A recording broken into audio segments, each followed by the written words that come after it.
L'Éternel a fermé les pas de l'homme et il prend plaisir à savoir s'il tombe. Il n'est pas terrassé car l'Éternel lui prend la main. Bonjour bien-aimés, c'est l'heure de la prière et de la repentance en ce mardi 19 août 2025. Prière du matin. Prions ensemble. Seigneur Tout-Puissant, merci pour ce matin nouveau que tu m'accordes. Merci pour le repos de la nuit, pour le souffle de vie et pour ta fidélité qui se renouvelle encore aujourd'hui. Je t'offre ma journée dès le début. Guide mes pensées pour qu'elles soient pures, mes paroles pour qu'elles soient porteuses de vie et mes actions pour qu'elles soient un témoignage de ton amour. Seigneur, protège ma famille, mes amis et mes proches. Éloigne de moi tout danger, toute peur et toute distraction inutile. Garde mon cœur ferme dans la foi et mes pas assurés dans tes voies. Ta parole déclare dans le livre de Psaume 37 que tu as fermé les pas de l'homme et tu prends plaisir à savoir s'il tombe, il n'est pas terrassé car tu le prend la main. Bien-aimé, Dieu marche avec toi dès le matin. Même si la route est incertaine, sa main te soutient. Tu peux commencer cette journée avec confiance car il prend plaisir à guider tes pas. Je déclare que cette journée est bénie et protégée par l'Éternel. Je déclare que je marche dans la sagesse et la paix de Dieu au nom de Jésus. Je déclare que ma joie ne dépend pas des circonstances, mais de la présence divine. Je déclare que je suis un instrument de bénédiction partout où j'irai aujourd'hui. Seigneur, sois mon guide, ma force et ma paix. Je t'appartiens en ce jour et pour toujours. Au nom de Jésus-Christ, j'ai ainsi prié. Amen. Bien-aimé, sois béni. Si tu veux recevoir le Seigneur Jésus-Christ dans ta vie, comme ton sauveur personnel et ton Seigneur, tu es la bienvenue dans notre chaîne. Tu peux prendre la position qui honore ton Dieu et tu vas prier avec moi. Tu vas répéter cette prière après moi. Seigneur Jésus-Christ, je reconnais que je suis un pécheur, contrairement à toi. Seigneur Jésus-Christ, je reconnais que je suis né pécheur, que j'ai commis des péchés, j'ai grandi dans le péché et j'ai été offensé. Pardonne-moi, Seigneur. Je reconnais que tu es venu racheter mes péchés, porter mon péché à ma place, souffrir, payer à ma place. Tu as payé à ma place, Seigneur.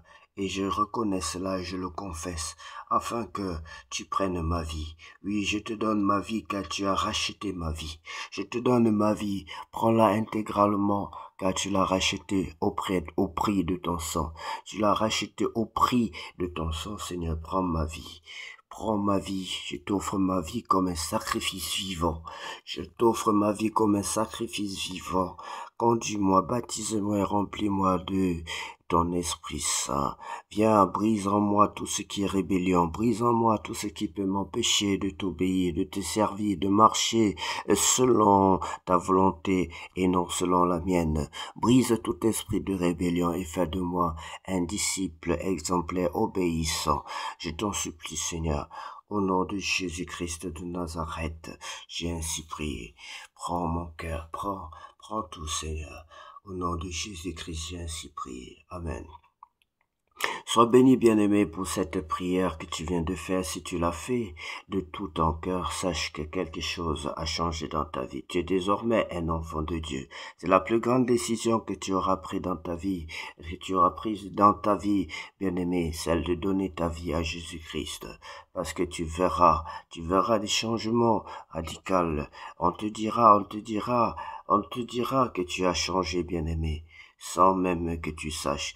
Il y a certains points dans ta vie qui vont changer sans que tu saches. Il y a d'autres que toi-même tu pourras constater de par ton propre chef. Sois béni, bien-aimé, au nom de Jésus. Nous allons lire la parole de Dieu dans le livre d'Esdras, chapitre 10. Renvoi des femmes étrangères. Pendant qu'Esdras, pleurant et prosterné devant la maison de Dieu, faisait cette prière et cette confession, il s'était rassemblé auprès de lui une foule très nombreuse de gens d'Israël, hommes, femmes et enfants, et le peuple répandait d'abondantes larmes. C'était une repentance nationale, bien-aimé, une vraie repentance nationale. Oh, le prophète Esdras. Alors Shekania, fils de Jéel, d'entre les fils d'Élam, prit la parole et dit à Esdras, nous avons péché contre notre Dieu en nous alliant à des femmes étrangères, puis et qui appartiennent au peuple du pays. Mais Israël ne reste pas pour cela sans espérance. Faisons maintenant une alliance avec notre Dieu pour le renvoi de toutes ces femmes et de leurs enfants selon l'avis de mon Seigneur et de ceux qui tremblent devant les commandements de notre Dieu, et que l'on agisse d'après la loi. Lève-toi, car cette affaire te regarde. Nous serons avec toi. Prends courage et agis. Bien-aimé, je me suis toujours posé des questions. Vous savez, j'aime beaucoup l'être humain. J'aime beaucoup et je respecte beaucoup, que ce soit les plus petits, les enfants, que ce soit les grands, que ce soit les vieillards. J'aime beaucoup. J'aime beaucoup l'être humain. On ne peut pas ne pas aimer l'être humain lorsqu'on est évangéliste. Dieu nous interpelle, Dieu nous envoie pour racheter ce qui est perdu, sa brebis perdue. Et nous sommes sur cette piste, bien-aimé. Dieu te donne une autre vision de l'être humain, quelle que soit sa race, quelle que soit sa religion, quel que soit son état de santé, quel que soit son état, sa présentation. Tu es obligé de l'aimer parce que Dieu te donne une autre dimension de l'amour, une autre dimension de la présentation, de la conception de l'être humain. Et ici, bien-aimé, lorsque je lis souvent la parole de Dieu, je vois que j'ai souvent l'impression qu'il y a des décisions très graves, qu'il y a des décisions, voire pratiquement inhumaines, s'il faut dire ainsi. Et j'en profite pour vous dire que quand Dieu a parlé, bien-aimé, l'être humain ne vaut plus rien du tout. Si vous voulez vraiment voir Dieu changer, Dieu vous a mené dans son plan. Quand tu as péché, bien-aimé, tu vas payer le prix. Quand tu as péché, tu vas payer le prix. C'est l'homme qui pêche qui mourra. Bien-aimé, je vais vous parler, je vais vous prendre l'exemple, le péché du sexe. Tu as commis un péché avec une fille, l'infidélité, tu as commis l'infidélité, par exemple, avec ta femme, contre ta femme, et tu es allé coucher avec une autre fille, dont l'adultère. Et supposons qu'un enfant arrive, voilà, vous parvenez à procréer. Après avoir couché ensemble, voilà l'enfant qui arrive. Bien-aimé, le péché, s'il est question que Dieu te punisse jusqu'à la mort, tu vas être puni jusqu'à la mort. S'il est prévu autant pour moi que l'enfant aussi meurt, l'enfant mourra. S'il est prévu que la femme meurt, dans la loi de l'Éternel, c'est comme ça, c'était systématique. Il n'y a pas ici donc, ce que je veux souligner en rouge, la pitié pour l'enfant qui vient de naître. Dieu est bon, mais il est aussi très sévère. Avec le péché, il n'y a pas de demi-mesure avec Dieu bien-aimé. C'est jusqu'au prix du sang. Et tu vas payer jusqu'au prix du sang. Et il y a des exemples dans la Bible, il y en a plusieurs. Prenez l'exemple de David. Lorsqu'il a péché avec Bathsheba, qu'est-ce que l'enfant avait fait? Pourtant, l'enfant est un innocent. L'enfant est tombé malade, après l'enfant est mort. L'enfant est tombé malade. La maladie ne fait pas du bien à quelqu'un. La maladie, c'est une étape de la souffrance. L'enfant, c'est même l'enfant ici qui souffrait en premier, qui a commencé à connaître la souffrance en premier. Un enfant innocent. Est-ce qu'on va dire pourtant que Dieu est injuste? Non, c'est le fruit de ton péché. C'est le fruit de ton péché. C'est toi qui crées cette injustice. C'est toi qui es injuste. C'est l'homme qui est injuste. Et deux fois, quand un homme a commis un tel péché, un péché par exemple avec une femme, il a un enfant, après, au lieu de s'arrêter, il va continuer sur la même voie, il aura 2, il aura 3, il aura... Et voilà le problème de l'Afrique. L'un des plus gros problèmes de l'Afrique, c'est ça. L'un des plus gros problèmes de l'Afrique, c'est ça. On fait les enfants à gauche, à droite, à gauche, on s'embourbe. On s'embourbe, après on se plaint des États, on se plaint du président de la République, on se plaint des ministres, on se plaint. Au lieu de voir la poutre qui est dans notre œil, on voit tout le temps la paille qui est dans l'œil de nos gouvernants. Alors que Dieu ne nous demande même pas de passer notre temps à les critiquer, au point même de les insulter. Mais Dieu nous demande de les soutenir parce qu'ils portent la plus grande charge de la nation. Ils portent toute une nation sur leurs épaules et vous portez une famille, votre famille. Vous êtes égocentrique et il faut que vous passez tout le temps à les décourager par rapport aux efforts qu'ils font pour développer le pays. Même s'ils ne font pas grand-chose, mais ils en font. Dieu ne demande pas de passer les journées à critiquer, que ce soit Oligui, que ce soit Bia, que ce soit Sassou Nguesso. Non, il faut quitter du milieu de ces gens-là, bien-aimés. Vous qui êtes des éclairs, vous qui êtes les enfants de Dieu. La Bible dit, regarde d'abord la poutre qui est dans ton œil. Ça veut dire que quand tu te mets à parler, à critiquer quelqu'un, ça veut dire que tu as 1000 fois plus de tort que lui. Ça veut dire qu'il faut se concentrer sur sa vie pour évoluer. Et ici, tu commets un péché. Au lieu de commencer à voir la poutre qui est dans ton œil qui t'a amené à commettre ce péché, pour que tu t'arrêtes pile poil et que tu te répandes. Parce que ça a toujours été comme ça, bien-aimé, le péché de l'homme. Adam et Ève, c'était la même chose. Quand ils pêchent, ils ne voient pas, ils se disent que c'est un petit péché. Après, ils ont continué. Et c'est là où nous nous retrouvons dans le système du péché. Nous naissons pécheurs. Pourquoi? La terre est envahie des êtres humains pécheurs.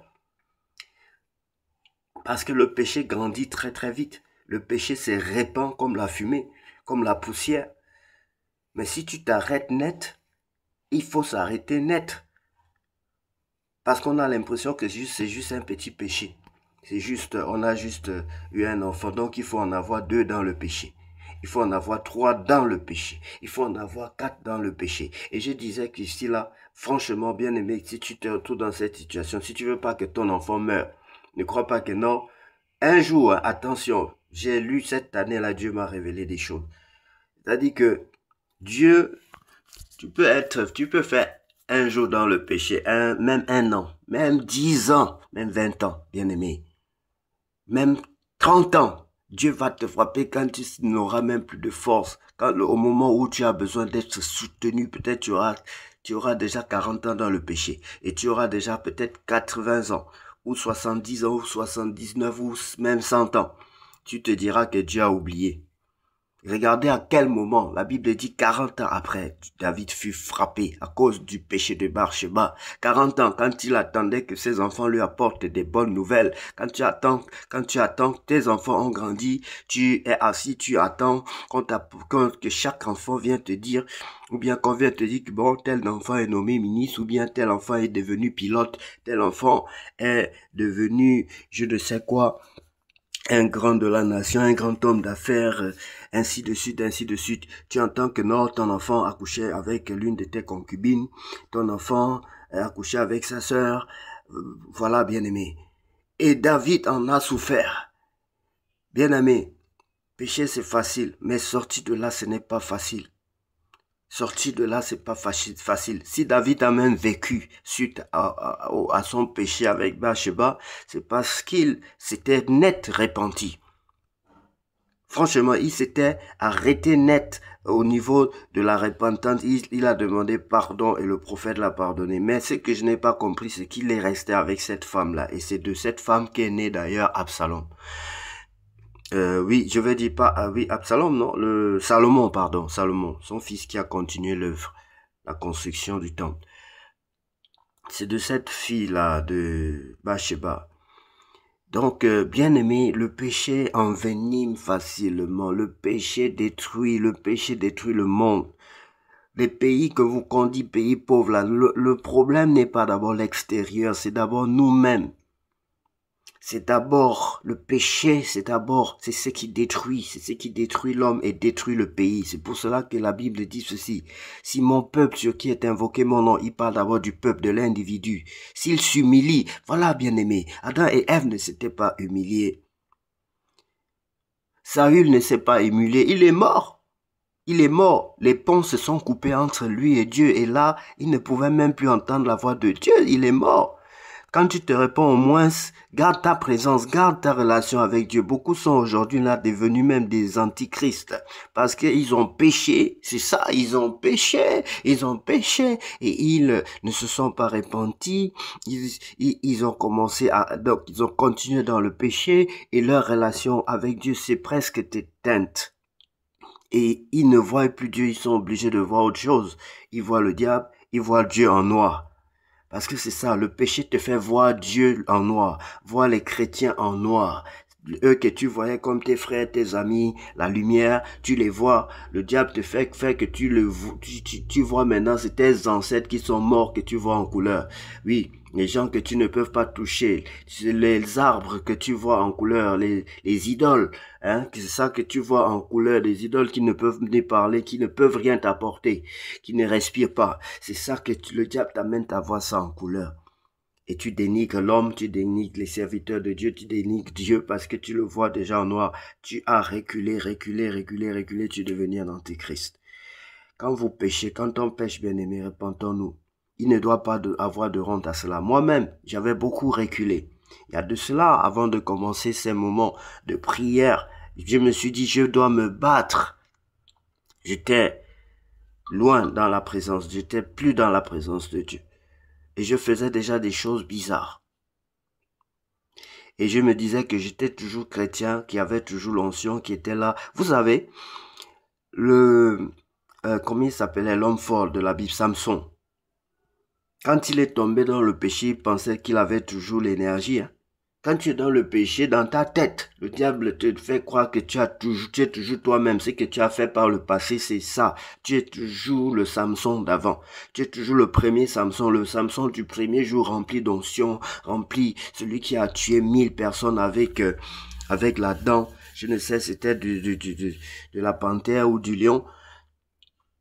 Celui qui a tué 1000 Philistins, celui qui a tué les bêtes, voilà, l'histoire là reste en toi et tu es la personne d'hier, tu es la personne d'hier, tu parles de ça, mais en temps normal, tu n'as plus cette même puissance.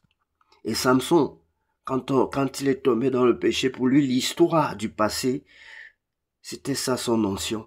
Or, l'histoire du passé ne doit pas être ton onction. L'histoire du passé n'est pas ta force. Ton onction doit être l'onction du jour. Une onction fraîche, une onction fraîche, une onction fraîche, une onction fraîche, une onction fraîche, bien-aimé.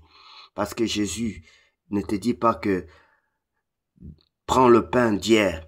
Il te donne le pain du jour. Il dit quand vous priez, demandez le pain du jour, l'onction du jour, l'onction de ce jour. Bien-aimé, si le siècle présent a du mal à changer, c'est parce que nous sommes dans les vieilles histoires. Dans les vieilles histoires, et l'apôtre Paul pouvait parler des histoires des vieilles, voilà, des vieilles histoires. L'histoire qui font dormir debout.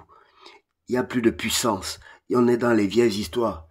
Oui, ce qu'on avait fait, ce qu'on avait fait. Qu'est-ce que tu as fait aujourd'hui? Qui es-tu aujourd'hui? Qu'est-ce que tu es capable de faire aujourd'hui? Est-ce que tu peux encore imposer les mains aux malades et aux malades mentaux et qu'ils soient délivrés? Est-ce que tu peux encore faire ce que tu as fait hier? Fais, on va voir. Fais et commente, fais les commentaires sur ce que tu as fait aujourd'hui. Demande le pain chaud, demande l'onction du jour à l'Éternel. Demande la force du jour à l'Éternel. Demande la puissance du jour à l'Éternel. Demande l'intelligence du jour. Quand ton Père, quand Jésus nous a appris à prier, il a dit quand vous priez, demandez le pain du jour. Donne-nous le pain de ce jour. Dans le pain, il y a tout, bien-aimé, parce que le pain, c'est le Christ. Il a dit, mangez-moi, prenez et mangez, car ceci est ma chair. Prenez et buvez, car ceci est mon sang. Mangez le Jésus du jour.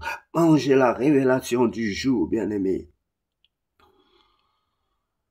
C'est le pain du jour qu'il te faut.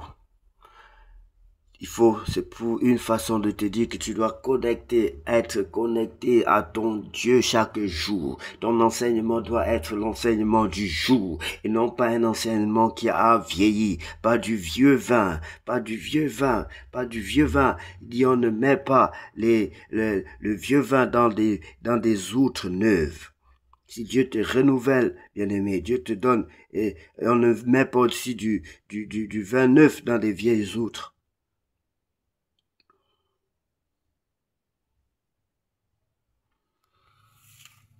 te faut la révélation du jour. Et Dieu te donne la révélation du jour. Et pour qu'il te donne la révélation du jour, tu dois être connecté à lui chaque jour. À l'instant même, au jour même où il te donne la révélation. C'est ça que tu dois venir parler. C'est ça que tu dois, parce que le monde attend toujours quelque chose de nouveau. C'est pour cela qu'il est écrit que les fils de l'homme, les fils de l'homme, le fils de l'homme attend avec un ardent désir les révélations des fils de Dieu. Qui va apporter quelque chose de nouveau dans ce monde? Nous sommes là en train de critiquer. On critique, on regarde la poutre qui est dans l'œil des païens. Alors qu'on n'a même pas à critiquer les païens. On va critiquer ChatGPT, on va critiquer ce qu'ils essayent de faire avec leur intelligence, même si c'est obscurci. Mais ils font des choses avec, ils travaillent aveuglement. Mais toi qui dois venir apporter la lumière, Jésus ne t'a-t-il pas dit que tu es la lumière du monde? Jésus ne t'a-t-il pas dit que tu es le sel de la terre? Si nous apportons pas la lumière du jour, ils créent, ils avancent dans les ténèbres, ils font selon ce que le diable peut même leur dire de faire. Ils font, ils ne dorment pas. Mais nous, les chrétiens, on dort. Réveille-toi, réveille-toi, sors de la distraction. Quelqu'un a créé TikTok, il a créé Facebook. Toi, tu peux faire 1000 fois plus, mais pour la gloire de ton Dieu. Et ils travaillent avec leur force, mais nous ne travaillons pas. Nous sommes dans ces bêtises-là. Nous sommes dans des choses même inspirées par le diable pour nous distraire. Soyez bénis, bien-aimés. Nous allons continuer la lecture nous sommes au verset 5. Esdras se leva et il fit jurer aux chefs des sacrificateurs, des Lévites et de tout Israël de faire ce qui venait d'être dit, et ils le jurèrent. Oui, bien-aimé, quand tu te répands, tu dois connaître ce que tu as fait. Il y a même des choses que tu as oubliées, c'est-à-dire la loi de l'Éternel, des choses que tu fais que tu te disais même déjà que c'était bien. Là, il faut essayer maintenant d'aller fouiller la loi de l'Éternel pour retrouver tout ce que tu fais là, tout pour t'identifier, te mirer en face de la parole de Dieu. Est-ce que la parole de Dieu dit telle chose? Est-ce que quand je m'examine là, est-ce que je fais ce que Dieu dit? C'est ce qu'ils ont fait ici. Ils ont constaté qu'ils avaient épousé les femmes étrangères. Or, la loi interdisait qu'on épouse les femmes étrangères. Et il fallait donc dénouer tout ce engrenage là, tout cet embobinement, toutes ces bobines de fil entremêlées, il fallait dénouer. Parce que le péché, c'est ça. Le péché vient vous mélanger le désordre. Le péché, c'est le roi du désordre. Il faut donc se repentir, se démêler les fils. C'est démêler, mettre les choses en ordre selon ce que Dieu dit. C'est ça la vraie repentance. Ramener les choses, disposer les choses comme l'Éternel Dieu dit. Faire les choses comme le Seigneur, notre conducteur, notre roi, notre maître demande. Bien-aimé, Dieu va dire quelque part que mets l'ordre dans ta vie.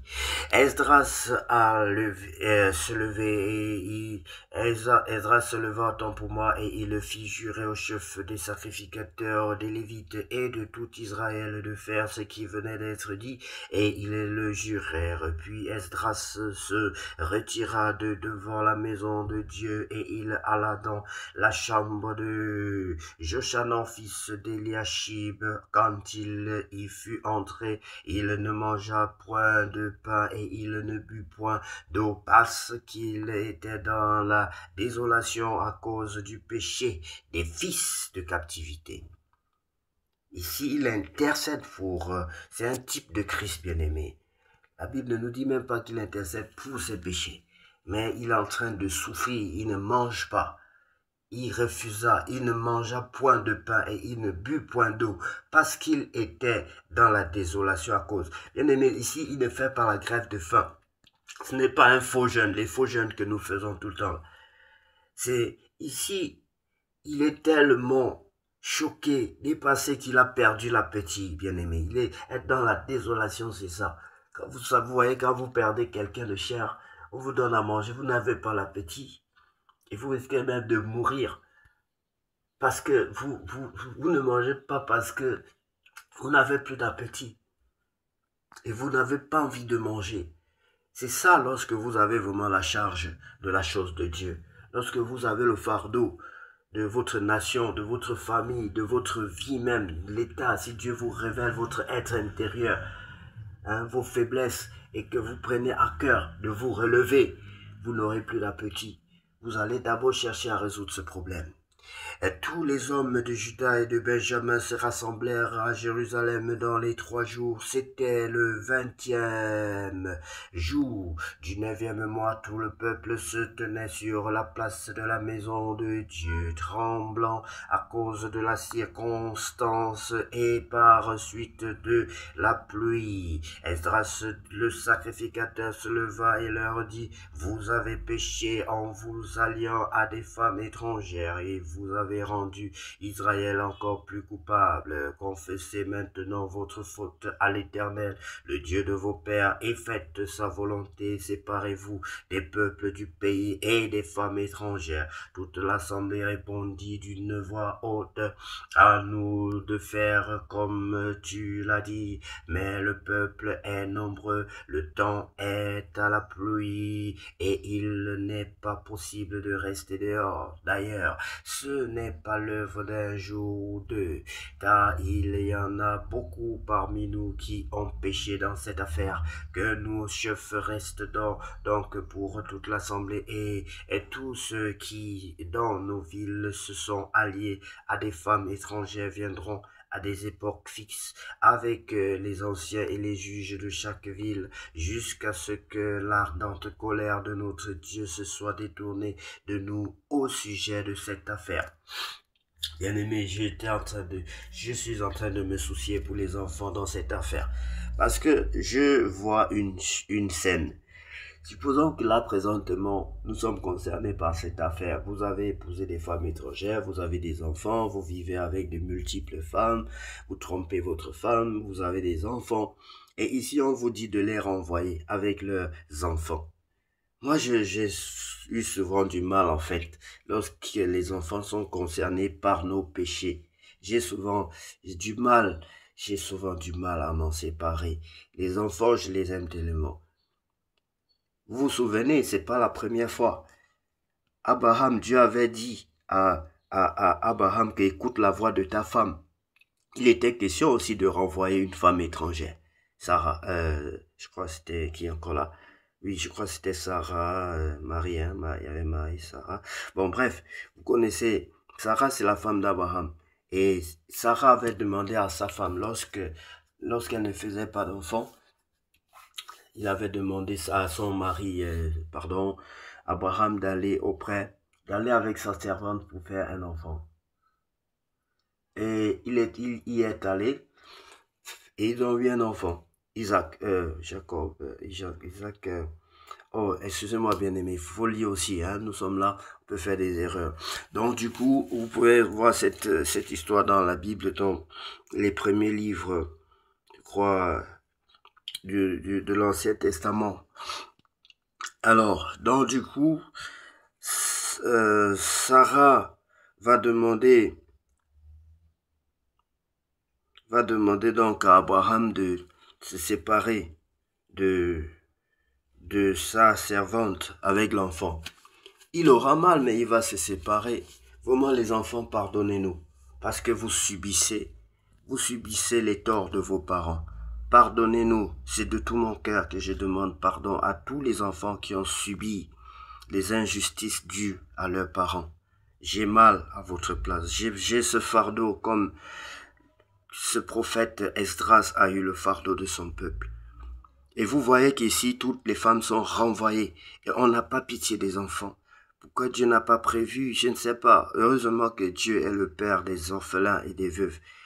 Parce que ces enfants-là, d'ailleurs, quand ils s'en vont comme ça, ils ne verront plus leur papa.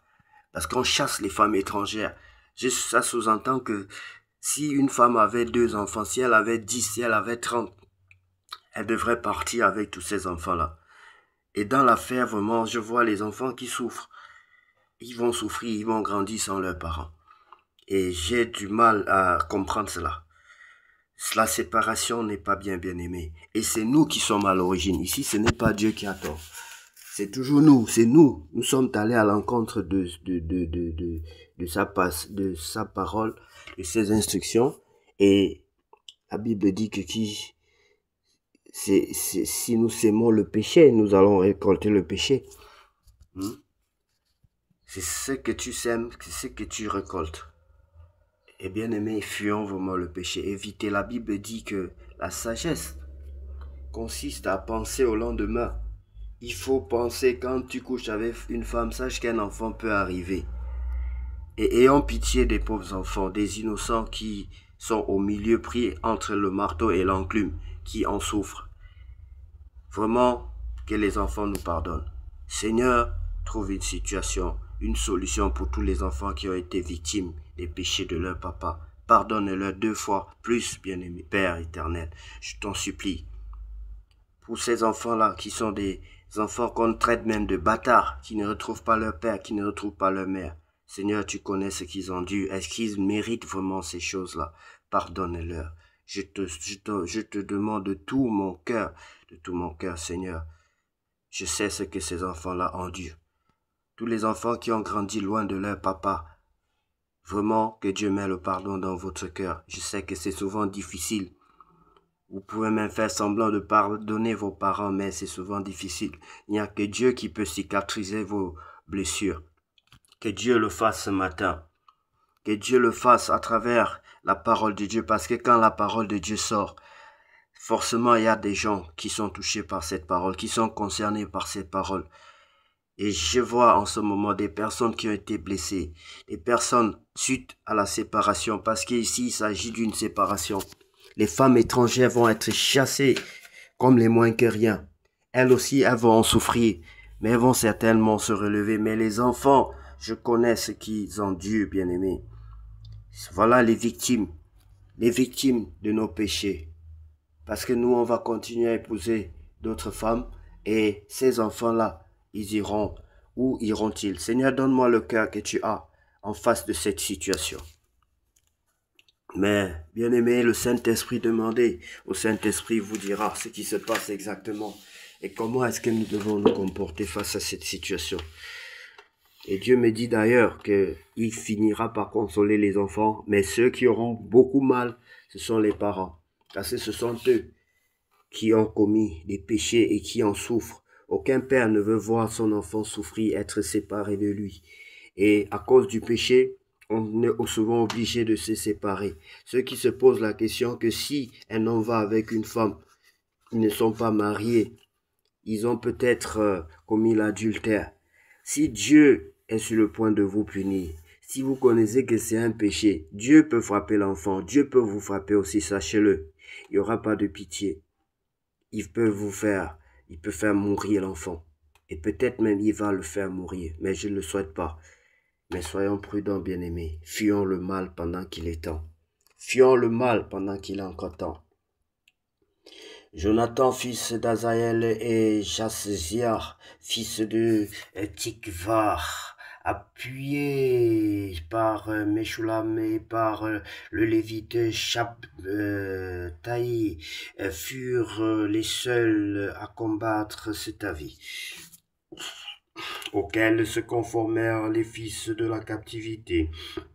On choisit Esdras, le secrétaire, le sacrificateur tambour et des chefs de famille selon leur maison paternelle, tous désignés par leur nom, et ils siégèrent le premier jour du 2e mois pour s'occuper de la chose. Le premier jour du 1er mois, ils en finirent avec tous les hommes qui s'étaient alliés à des femmes étrangères. Parmi les fils de sacrificateurs, il s'en trouva qui s'étaient alliés avec des femmes étrangères, des fils de Josué, fils de Josadak, et de ses frères Marzéja, Eliezer, Jarib et Guédalia, qui s'engagèrent en donnant la main à renvoyer leurs femmes et à offrir un bélier en sacrifice de culpabilité. Voilà, bien-aimés. Quand tu avais péché, tu devais, comme je vous expliquais hier, tu devais payer ton péché tu devais offrir par exemple un bélier comme là pour couvrir, ce n'était même pas pour ôter, pour que Dieu ne voie pas ton péché et te frappe. Parce que quand Dieu voit le péché, il frappe. Dieu voit le péché. Imaginez un peu, bien aimé, que votre lit soit souillé, qu'il y ait de la chiotte, excusez-moi de l'expression, sur le lit sur lequel vous vous couchez et que quelqu'un est venu donc faire des selles comme ça là, soit dans votre chambre, soit vous-même, où que ce soit. Imaginez votre réaction. Parce que le péché est pire que de la chotte devant Dieu. Le péché, c'est comme si on partait dans le salon de Dieu en chien. Excusez-moi pour l'expression. Hein. Donc vous faites caca devant Dieu ou bien dans sa maison, dans sa chambre. C'est pire que ça. Cette représentation que je donne n'est même rien. Imaginez que ce soit à vous-même qu'on fasse cela. Comment devez-vous réagir? Comment devez-vous réagir? Donc, il y a des choses graves que nous négligeons tant que Dieu n'a pas fait tomber les écailles de nos yeux. Et je dis toujours à Dieu, faites tomber les écailles de mes yeux, pas seulement mes yeux, mais vos yeux aussi, les yeux de tout le monde, pour que nous puissions voir comme lui, parce que nous voyons en réalité, mais nous ne voyons pas comme Dieu. Le diable a perverti les choses, il a perverti même notre vision. Tu peux voir une fille qui montre son corps, les parties de son corps, et après tu es séduit. Mais Dieu ne voit pas la chose, de la même façon, si tu n'as pas le discernement. Mais dès que tu as le discernement, tu demandes au Saint-Esprit de te donner le discernement. Tu vois une personne qui montre les parties de son corps, mais tu vois plutôt sa saleté. Tu vois plutôt, Dieu te montre même que son intérieur est pourri. Et du coup, là, tu as la supériorité au niveau de la vision. Parce qu'être chrétien, c'est ça. Nous ne devons pas nous conformer au monde. Si tu vois tes amis qui, dès qu'ils voient une fille, ils passent, oh, elle est belle, elle est jolie, regardez ses formes et tout. Et toi aussi, tu l'as, ah oui, hein, regarde aussi telle partie de son corps, regardez sa poitrine. Mais franchement, où est la différence entre toi et le chrétien? Entre ta vision du monde et la vision des païens? Où est la différence, bien-aimé? Il doit y avoir une différence en toutes choses, même entre notre façon de danser et la façon de danser des païens. Il doit y avoir la différence entre notre façon de parler et la façon de parler des païens. C'est nous qui devons leur montrer le chemin et les attirer vers Christ.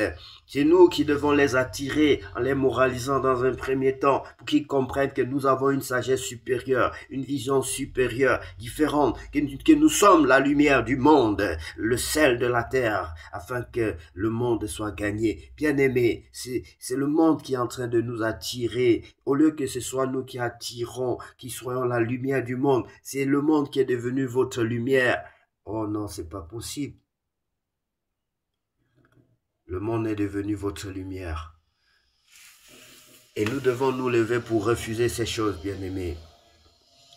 On continue à lire donc qui s'engagèrent donc des fils de Pashur, on va continuer au verset 21, des fils de Harim, Marzéja, Eli, Shemaéja, Jéel et Ozias, des fils de Pachur, El, Joénaï, Marzéja, Ismaël, Netaniel, Josabad, Eléaza. Très bien. Parmi les Lévites, Josabad, Shimei, Kelaja ou Kelita, Pétaja, Juda et Eliezer.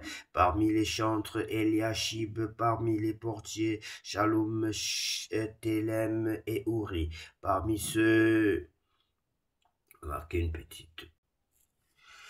Parmi les chantres, Eliashib, parmi les portiers, Shalom, Telem et Uri.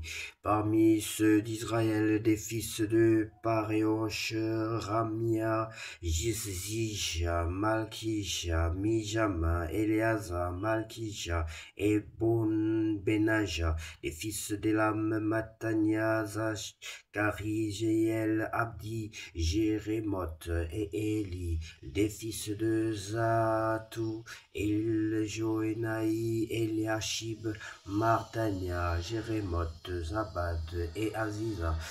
Très bien. Les fils de Bébaï, Joshanan, Anania, Zabaï et Atlaï. Les fils de Bani, Meshulam, Malouk, Adaja, Jashoub, Sheal et Ramoth. Les fils de Pachat, Moab, Adna, Kelal, Benaja, Marzéja, Matania, Betzalel, Binui et Manassé, les fils de Harim, Eliezer, Shija, Malkija, Shemaïja, Siméon, Benjamin, Malouk et Shemaïria, les fils de Hashum, Matnaï, Matata, Zabad, Eliphelet, Jérémaï, Manassé et Shimei, les fils de Bani Mardaï, Amram, Uel, Benaja, Bédia, Kelou, Vania, Mérémoth, Eliashib, Matania, Matnaï, Jarzaï, Bani, Binui, Shimei, Shelemia, Nathan, Adaja, Maknatbaï, Shapshaï, Shashaï, Sharaï, Azariel, Shelemia, Shemaria, Shalom, Amaria et Joseph, les fils de Nebo, Jéiel, Matitia, Zabad, Zébina, Jadaï, Joël et Benaja. Tout cela avait pris des femmes étrangères et plusieurs en avaient eu des enfants. Et vous voyez bien aimé, c'est ce que je disais là. Ici là, si la Bible précise que plusieurs en avaient eu des enfants, ça veut dire que c'était grave. Bien aimé, que Dieu vous bénisse abondamment et puisse cette journée être la plus glorieuse de toutes les journées déjà vécues sur cette terre. C'est au nom puissant de Jésus-Christ de Nazareth que nous avons ainsi prié. Demandez au Saint-Esprit, bien-aimé. Le Saint-Esprit est là et nous sommes heureux de l'avoir. Quand Jésus était sur terre, le Saint-Esprit n'était pas répandu partout, il n'était pas disponible partout. Et il a dit qu'il est bon pour vous que je m'en aille afin que vous receviez la promesse. Oui, bien-aimé, cette grande promesse, s'il y a quelque chose que Dieu chérit, c'est son esprit. Il dit que tout péché peut être pardonné, sauf le blasphème contre l'esprit de Dieu. Et je vois les gens qui prononcent facilement le Saint-Esprit, qui jouent avec le Saint-Esprit, et je me pose des questions, bien-aimé. Oh Seigneur, aie pitié de nous. Donc, on ne joue pas avec l'Esprit de Dieu, bien-aimé. C'est la chose que l'Esprit de Dieu, c'est la chose que Dieu chérit le plus et il ne pardonne pas comme manque de respect à son esprit. Bien-aimés, soyez bénis au nom puissant de Jésus. Nous adorons notre Dieu et nous adorons aussi le Saint-Esprit. Car notre Dieu revient la gloire, la puissance et l'honneur pour tous les siècles. Amen.